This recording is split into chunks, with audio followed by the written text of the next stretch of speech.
Hi there friends, welcome back to my channel. So in today's video, I will be giving you guys an all-encompassing introduction to the idea of manifestation and law of attraction, how it works, the mechanisms behind it and stuff. So this video will be perfect if you are new to the idea of manifestation and just looking for some information to get started on your own manifestation journey. I am super excited to film this video for you guys because personally I've benefited so much from the idea of manifestation and law of attraction and stuff. So my goal is that by the end of today's video, you'll be able to have a clear understanding of what manifestation is, how it works, the mechanisms behind it, so you can get started on your own manifestation journey. So without further ado, let's jump right into today's video, starting now. Okay, so first off, what is manifestation? Manifestation is essentially the process of bringing your desires from being an idea or a vision into the 3D physical plane and into becoming your reality. And manifestation is built on what they call the law of attraction or the law of assumption, which are essentially the same thing, just different approaches. And this same idea is that our outer reality is a reflection of our own internal states. But before we dive into this theory of law of attraction, we need to first understand how our physical reality operates. So everything in our physical reality is constantly vibrating because, as we know, everything physical is made up of atoms. And atoms are made up of subatomic particles like electrons, protons, neutrons. And there's another one, I think, but I forgot which other one that is. And these subatomic particles are constantly moving and vibrating in a way that creates the structure of the atom. Different atoms have different structures because the subatomic particles in different atoms are moving in a different way. So they have different set patterns of movements, basically. So simply put, everything in our physical reality is in constant motion and have different vibrational frequencies. And so the law of attraction is essentially the theory that whatever you want to obtain or experience in your physical reality, you can do so by first shifting your own internal states to match the vibrational frequency of that of your desires. And by doing so, you are then attracting whatever that matches your vibrational frequencies, aka your desires, into your life. This idea can be a little bit abstract to grasp at first glance. So if we use an analogy of frequency forks, if we place different frequency forks in a room and then we ring just one frequency fork, only the ones with the same frequency would react back, meaning they would vibrate back. And so the law of attraction essentially is that if you want to attract something into your life, you have to first emit or exude that vibrational frequency outwards. And by doing so, you are then attracting back whatever that's aligning with your frequency, aka your desires. And I know that a lot of people, especially my scientific-minded friends, they would be like, oh, but just because everything is constantly vibrating doesn't mean that the law of attraction is valid and it works, because the law of attraction is not something that we can prove or disprove with our current scientific advancement and with the standard scientific testing procedures. This is a very valid point, but at least according to our current understanding, we know that our consciousness does have a direct effect on the most fundamental building blocks of our physical reality, which are subatomic particles. So if you guys have heard of the observer effect, so the observer effect is essentially the effect that so subatomic particles exhibit both the characteristics of being a particle, which is like a physical matter, and a wave, which is like a carrier of energy. And whether this subatomic particle is a wave or a particle depends on many factors. And among them, one of the factors is that it depends on whether they're being measured or not. So the observer effect is the effect that before being observed, a subatomic particle would exist in a quantum field and exhibit the characteristics of a wave. Basically, they're of an energy form. And until they're being observed or measured, they will then manifest into the 3D reality and becomes a particle. And apparently, according to my understanding on research on this topic, it is only until the measurer's mindful attention focuses on one location would that subatomic particle or electron manifest into reality, or manifest into our 3D plane from the quantum field into being a physical matter.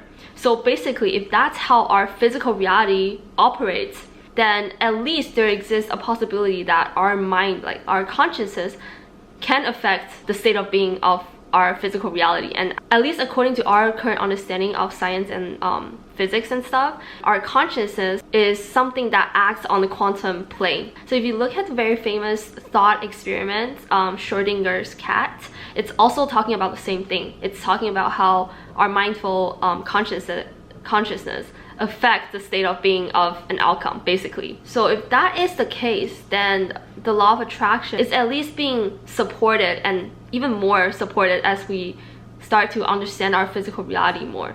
Yeah, so I would highly recommend trying it out, because what can you lose, right? And okay, another thing is that people might say this is like an oversimplification of how this world functions. I totally agree with this statement, because most likely this theory is an oversimplification of how this world functions.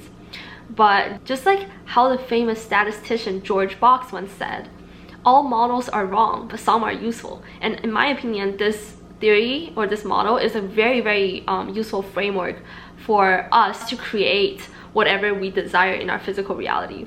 So if we approach this theory from a more grounded biological point of view, everything, like all of our behaviors, decisions, and actions are end products of our thought forms, right? Like of our neural activities in our brain. And a big part of manifestation is about changing your internal belief systems or your thought forms.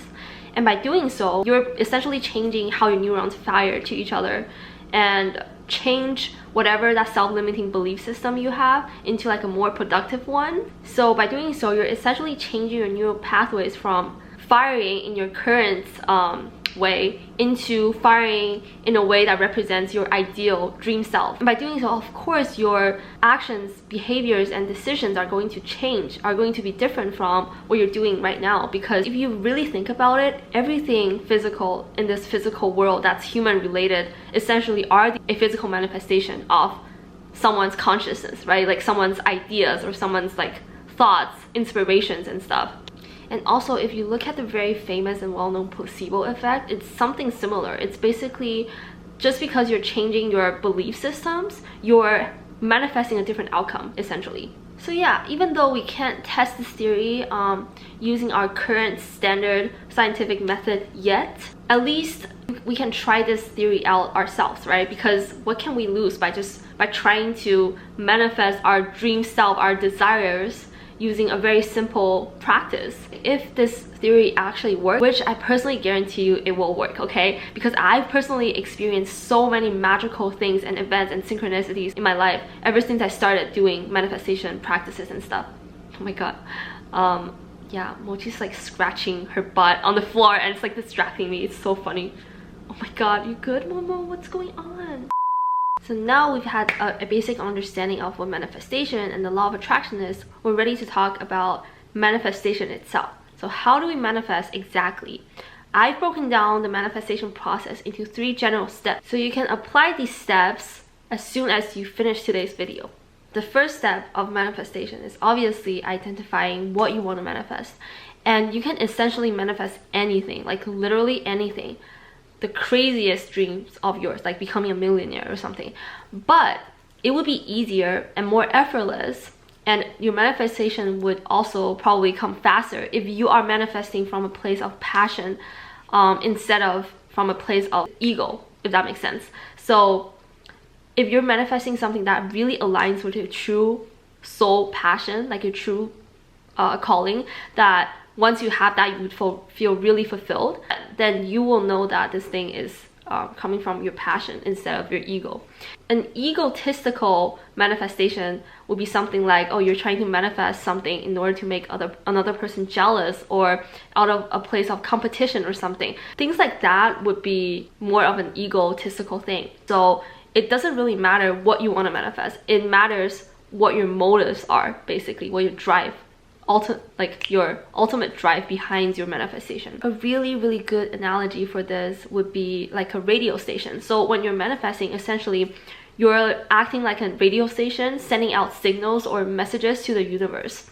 And what you want to manifest is essentially the message being sent out. And the emotions and the motives, intentions behind your manifestation would be like the signals of the radio message, basically the radio station. So if you're trying to manifest, say, a car out of like a true passion, for example, if you can have a car, then you can go on to live your dreams, to like road trip, which is something that really fulfills you. That's like an example of manifesting from a place of passion. Then your signal being the radio station would be really strong, as opposed to if you're manifesting this car in order to like make your neighbor jealous, for example, then your signal outward would be really weak. So yeah, just to recap, whatever you want to manifest, the actual thing that you're trying to manifest is the message, and your intentions and your motives behind your manifestation would be like a radio signal outwards. Of course, the stronger the signal, the better the reaction is, right? So yeah, and once you've identified what exactly you want to manifest, the second step is to identify the differences in belief systems and characteristics between your current self and your ideal self, or the self that has already obtained all of your manifestations, all of your desires that you're trying to manifest or trying to bring into your physical reality. This step would be 80% of the manifestation process, and this step is where the healing journey happens.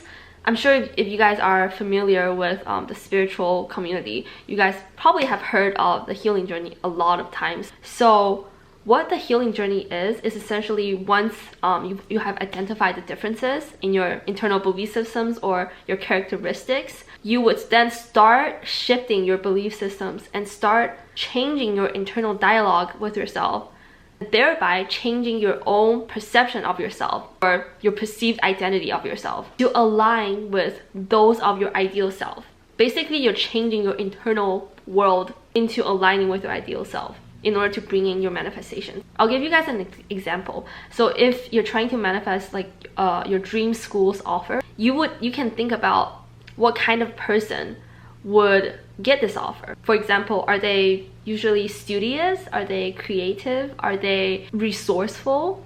If these are the traits that you can think of, and you think, oh, like this kind of person would receive this offer, can get this offer, then once you've identified the characteristics that resemble a person that would get this offer, you would then take small steps towards changing your own perception, not necessarily really making drastic changes of your lifestyle, even though it will eventually happen in a very effortless way. I think this is the most important point.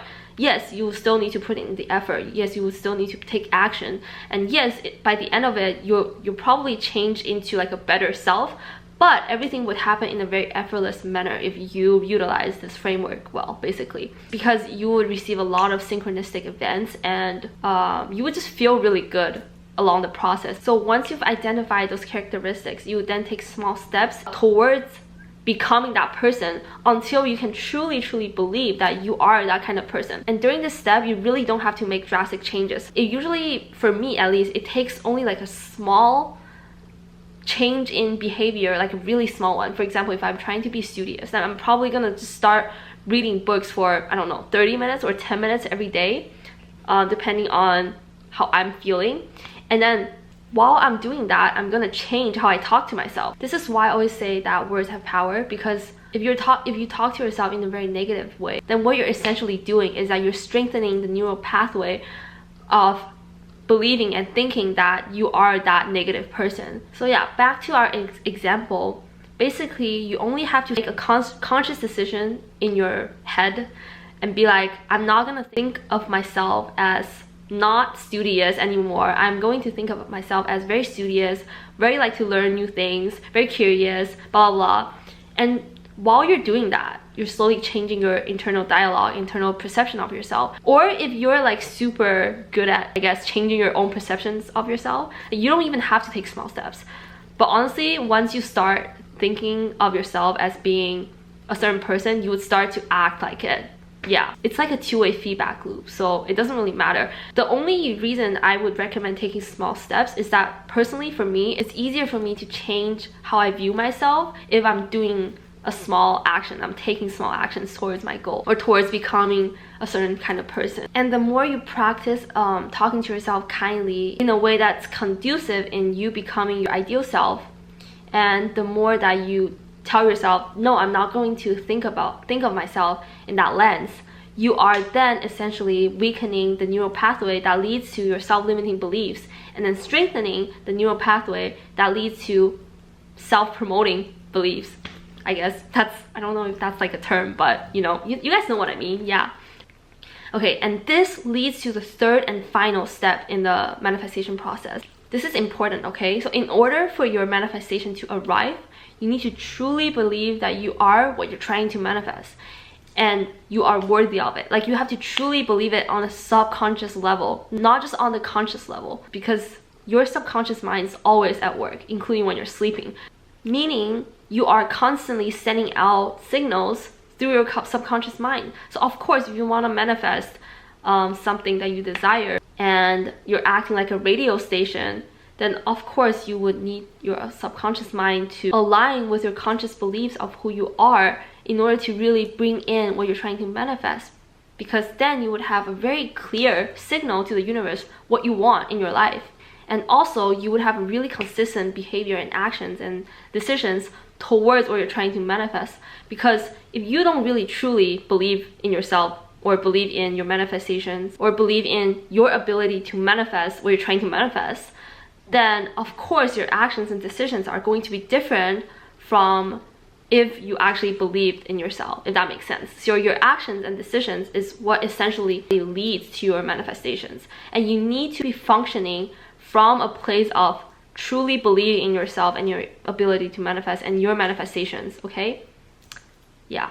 So ultimately, you have to truly believe in yourself and your manifestations in terms of they are going to come into your life on a subconscious level. And by doing so, you're sending out signals, a very clear signal to the universe to bring in what you're trying to manifest. And also, you are going to take the right steps towards your goals or your desires or your manifestations.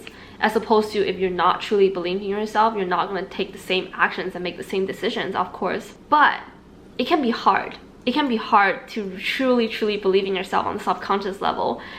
I know, because most of us are functioning from a very conditioned way, and we think in a very conditioned way, myself included. So this is where specific manifestation techniques come in. So essentially, these specific manifestation techniques or rituals are mediums or pathways to help us feel the emotions and feelings that align with our desires. Because if we go back to the radio station's example, how do you make sure you're sending out the correct message, aka the correct manifestations to the universe? Is through your emotions or feelings. Basically, if you want something, then you have to really embody that vibrational frequencies, right, in order to attract it back in. And how do you embody that vibrational frequency is to really feel like you have already obtained this manifestation. And that's how you attract that in. Basically, whatever you feel internally, the universe is going to confirm it by sending you things that aligns with your frequencies.